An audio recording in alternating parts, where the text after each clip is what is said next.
Good evening बच्चों, welcome back to our YouTube channel Rahul Sarbal Trivedi. तो बच्चों आज हम लोग बात करेंगे इस सेशन के मॉर्फोलॉजी ऑफ प्लांट की लास्ट टीपीपी नंबर 4 की। और अपना पुराना स्लोगन जल्दी से आ जाओ, जल्दी से आ जाओ भाई। सबसे कम सबसे सटीक सिलेक्शन इन नीट के लिए ज्वाइन करें राहुल सर बायो को, क्योंकि जो एमसीक्यू करेगा वही डॉक्टर बनेगा।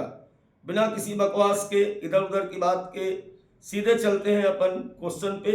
आइए, तो आज का पहला क्वेश्चन ये रहा आपकी स्क्रीन पर। द ओरिजिन ऑफ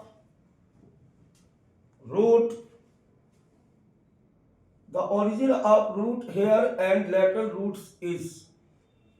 क्वेश्चन पूछा जा रहा है कि ये जो लेटरल रूट आपको दिख रही है और ये जो रूट्स हेयर दिख रहे हैं, इनकी उत्पत्ति होती है exogenous and endogenous respectively, endogenous and exogenous respectively, both endogenously both exogenously. जल्दी से बताइए, डायग्राम देख करके काफी आपको हेल्प मिलने वाली है। आंसर करें बेटा। देखिए, लेटरल रूट्स हमेशा जो होती है, ये जो लेटरल रूट आपको दिख रही है, इसको हम कहते हैं पार्श्व जड़ या लेटरल रूट्स। और ये जो आपको दिख रहा है, इसको कहते हैं रूट्स हेयर। रूट्स हेयर हमेशा एक्सोजेनस होते हैं, क्योंकि ये इपिब्लेमा की बाहरी सतह से निकलते हैं, जबकि लेटरल रूट्स जो होते हैं वो हमेशा पेरिसाइकिल से ओरिजिनेट होते हैं। इसलिए इसको हम लोग बोलते हैं हमेशा, क्या बोलेंगे इसको, इंडोजिनसली या अंतर्जात उत्पत्ति।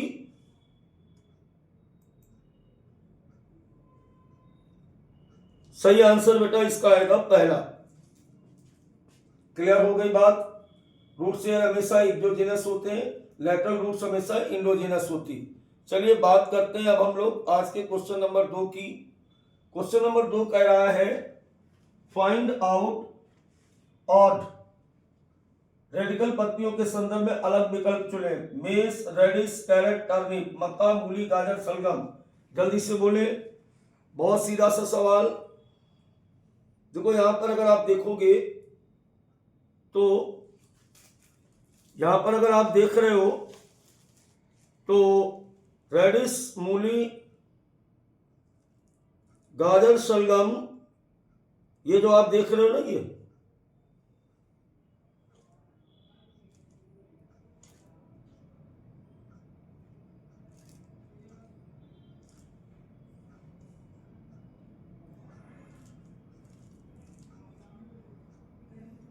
ये तीन के तीनों आपको द्विबीजपत्री या डाइकॉट दिख रहे हैं। और मक्का जो दिख रहा है ये मोनोकॉट है।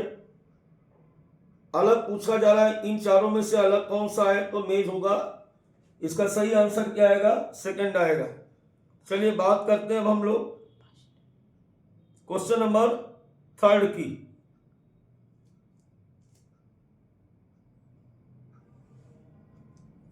तो ये क्वेश्चन थोड़ा सा आपको नया लगेगा, पुराना है। एनसीईआरटी ने अब थोड़ी बहुत यहाँ पर ऊपर नीचे किया हुआ है, लेकिन जरूरी था इसलिए मैं करा रहा हूं। कस्कुटा बिस्कम और ओरोबैंकी में समान रूप से पाया जाने वाला अंग है अमरबेल। कस्कुटा को हम कहते हैं अमरबेल। बिस्कम और ओरोबैंकी में सिमिलर क्या है, hygroscopic roots, assimilatory roots, epiphyllous roots, haustorial roots. जल्दी से बताएं। तो हाइग्रोस्कोपिक रूट्स वो होती हैं जो पौधों में लटकती होती हैं और जो वातावरण की नमी होती, जो वायु में नमी होती, उसको शोषित कर लेती हैं। प्रकाश संश्लेषी जड़ें, आप समझ ही रहे हो, जो प्रकाश संश्लेषण करें, जैसे कोरोलॉइड रूट्स और इपीफाइलस जड़ें जो हैंगिंग रूट्स होती हैं, हास्टोरियल रूट्स जो भोजन को चूसती हैं। जल्दी से बताइए क्वेश्चन नंबर 3। देखो यहां पर इसकी बात करें तो ये चौथा आंसर आएगा। अब क्यों आएगा जरा ये देखो, जैसे अमरबेल होती है, तो अमरबेल में जैसे ये कोई शाखा है, बबूल में वगैरह में देखा होगा आपने, तो उसके चारों तरफ ये इस प्रकार से ऐसे चिपकी रहती, ऐसे चिपकी रहती, और चिपकने के साथ साथ यहाँ पर छोटी छोटी जड़ें होती हैं इसमें, जो तने के भागों में ऐसे घुस करके उसके साथ भोजन को अवशोषित करती हैं। ये तीनों ही बेटा पैरासाइटिक प्लांट हैं, परजीवी पौधे हैं, और इनकी जो जड़ें होती हैं वो प्रचूषक टाइप की जड़ें होती हैं, अपने पोषण पौधे से भोजन को अवशोषित करती हैं। तो इसमें कैसी जड़ें हैं? प्रचूषक जड़ें हैं, प्रचूषक जड़ें पाई जाती हैं तीनों में, ये इनमें समानता है। बात करते हैं क्वेश्चन नंबर 4 की। मैच फॉलोइंग, निम्नलिखित में मिलान कीजिए। कस्कुटा हाइग्रोस्कोपिक, राइजोफोरा स्टिल्क रूट, बंडा हस्टोरियल रूट्स और पेंडेलस श्वसन जड़ें। जल्दी से करो, जल्दी से करें बेटा, जल्दी से करें, इसको मैच कराना भाई।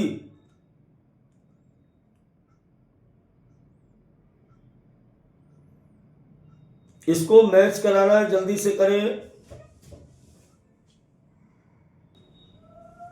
चलिए बेटा मैच कर लेते हैं इसको। बहुत ही अच्छा सवाल, थोड़ा दिमाग लगाओ कभी कभी। तो इसका जब मैच करेंगे तो देखिए, अभी कस्कुटा का मैंने क्या बताया था, कस्कुटा में हस्टोरियल रूट थी,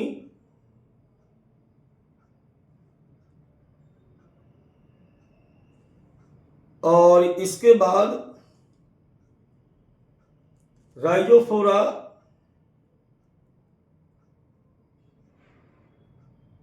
राइजोफोरा में रिस्पायरेटरी रूट्स होती हैं, श्वसन जड़ें होती हैं। इसके बाद अगर सी की बात करें, वेंडा की, तो इसमें हाइग्रोस्कोपिक रूट होती हैं।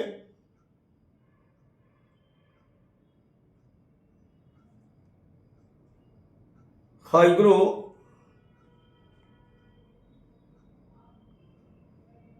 स्कोपिक रूट, और डी की बात करें अगर तो स्टिल्क रूट।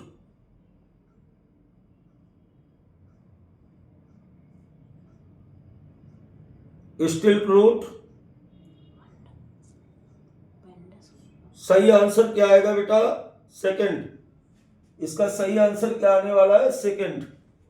ये मैंने मैचिंग कर दिया चारों को ठीक से, और ये आपका आएगा सेकंड आंसर, इसका आएगा right.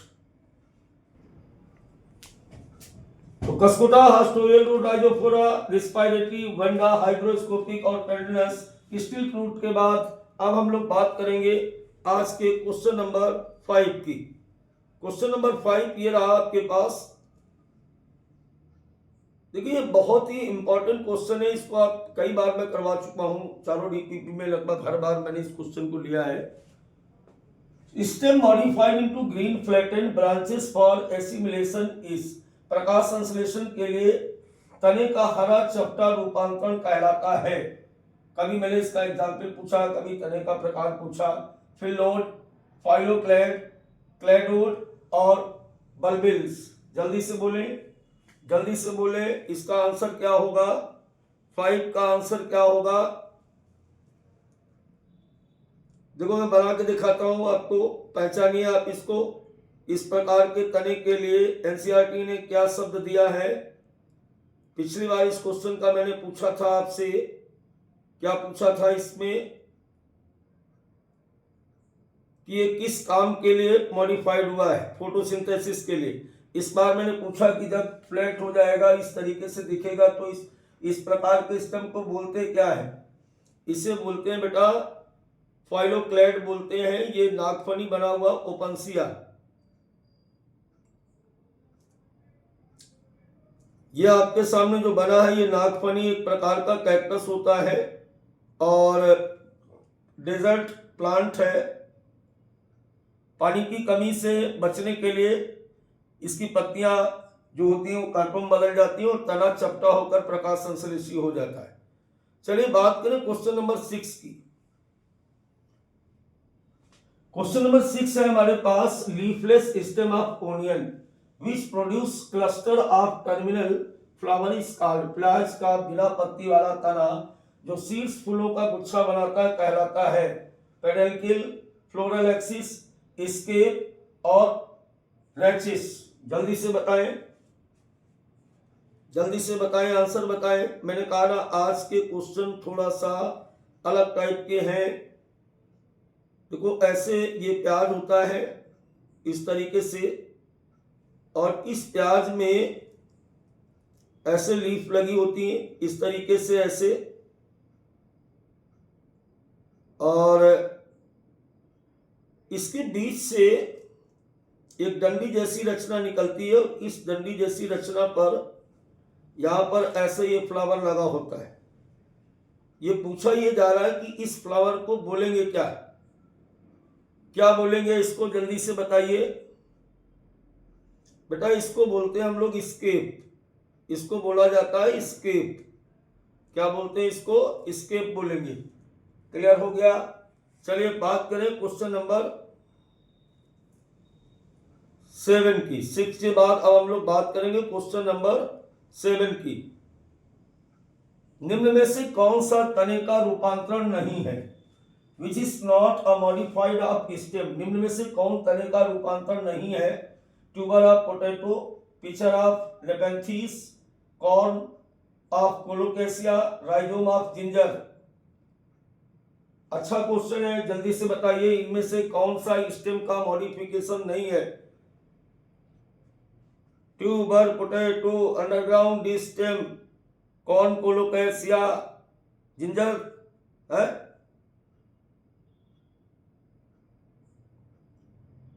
Ginger banana, turmeric, rhizome.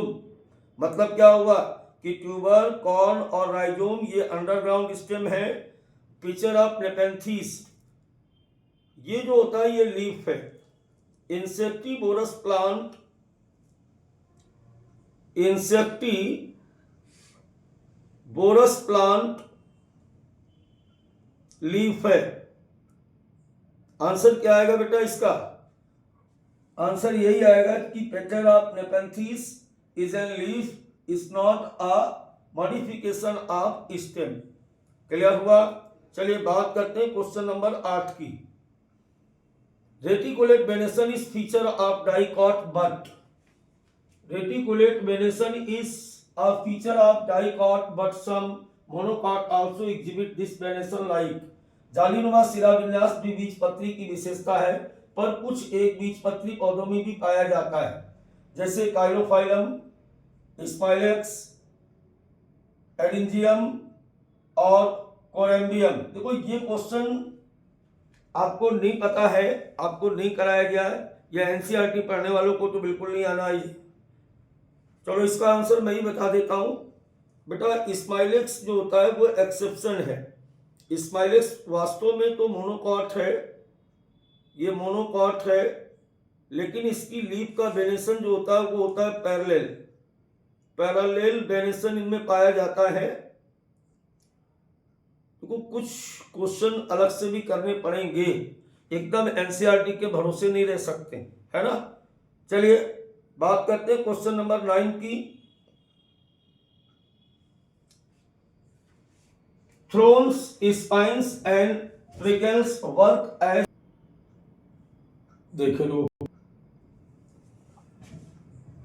Thrones, spines, prickles work as in plants. कांटे, स्पाइन और प्रिकल पौधों में क्या कार्य करते हैं। स्पायरेटरी ऑर्गन्स की तरह, एक्सक्रीटरी ऑर्गन्स की तरह, ऑर्गन्स ऑफ ऑफेंस आक्रमण के लिए, डिफेंसिव ऑर्गन्स के लिए। देखिए इस क्वेश्चन को पिछली क्लास में मैंने बहुत ही इजी करके पूछा था, वही क्वेश्चन घुमा के पूछा गया है कि थ्रोन का काम क्या है। जल्दी से आंसर करो, थ्रोन का काम क्या है, जल्दी से आंसर करो बेटा।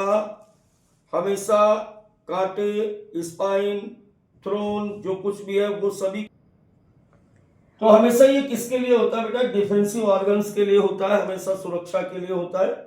तो इसका आंसर आएगा 4। बात करें आज के क्वेश्चन नंबर 10 की। leaflet tendrils and entire leaf tendrils are found in respectively. तो लीफ टेंड्रिल्स है प्रति लता और संपूर्ण पत्रलता क्रमशः पाए जाते हैं। यहाँ भी पत्रलता ही होगा। Cucurbita, Smilax, Pisum, Lathyrus sativus, Passiflora and Vitis, Luffa and Pisum. ये पीजम नहीं है, पाइसम है, मटर है बेटा। जल्दी से बताओ, जल्दी से बताएं। Leaflet tendrils and entire leaf tendrils are found in देखो लीफलेट टेंड्रिल्स की अगर बात करें तो एक तो ये तुम मान लो कि मटर तो इसमें आना है। वहां पर हमने बताया था इस तरीके से कि ये लीफ होती है और लीफ आगे चल करके इस तरीके से ये ऐसे स्प्रिंग के समान हो जाती। और दूसरा कि पत्ती ही टेंड्रिल्स की तरह हो जाए, यानी इस तरीके से जैसे ये पत्ती देख रहे हो, ये पत्ती का ही अगला भाग इस तरीके से हो जाए। तो ये वाली घटना जो होती है हमेशा पाइसम और लेथाइडस सटाइवम दोनों में पाई जाती है। दरअसल ये दोनों जो है पाइसम सटाइवम और लेथाइडस सटाइवम दोनों मटर ही होते हैं। इनकी अलग अलग जातियां हैं दोनों मटर की। चलिए बात करें क्वेश्चन नंबर 11 की। 11 की अगर बात की जाए तो select and incorrect match. Whorl phyllotaxy, Alstonia Nerium, decussate phyllotaxy, Quisqualis Psidium और Psidium, alternate phyllotaxy, mustard, China rose, sunflower, opposite phyllotaxy, Zinnia और कैलोट्रोपिस। जल्दी से बताएं। देखो इसमें भी कुछ फेरबदल है, लेकिन अगर कोशिश करोगे तो बता ले जाओगे। जल्दी से बोले।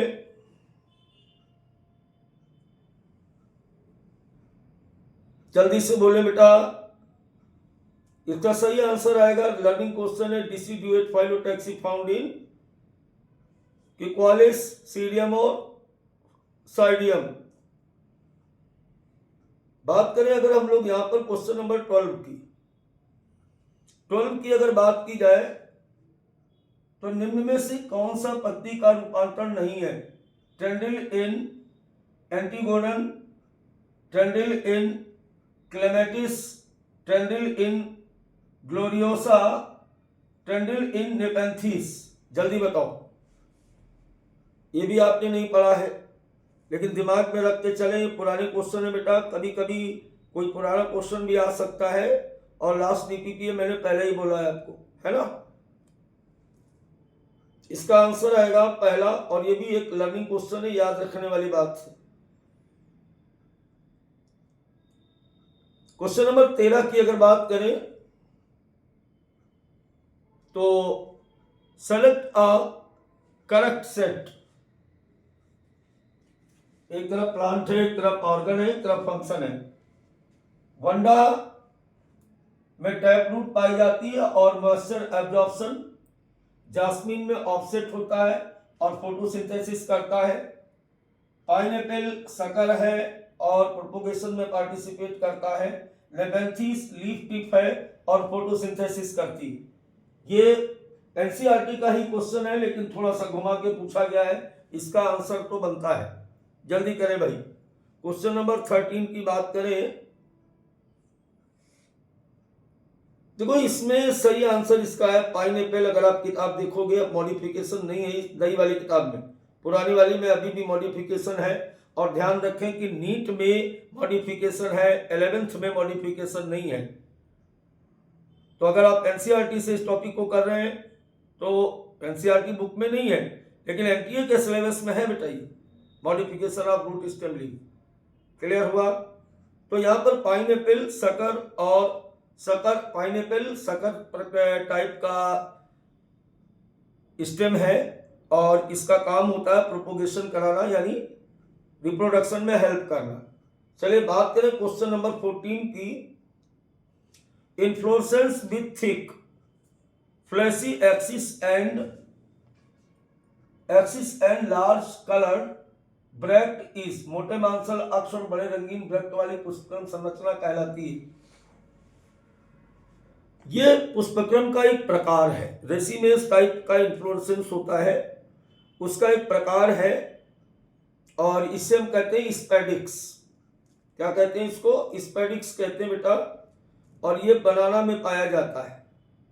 केले में आपने देखा होगा कि शुरुआती दौर पर बहुत सारे लाल रंग के ऐसे पत्ते जैसे लगे होते हैं जहाँ पे केले लगते हैं बाद में, तो वो स्पेथ होते हैं, सॉरी स्पेडिक्स पूरे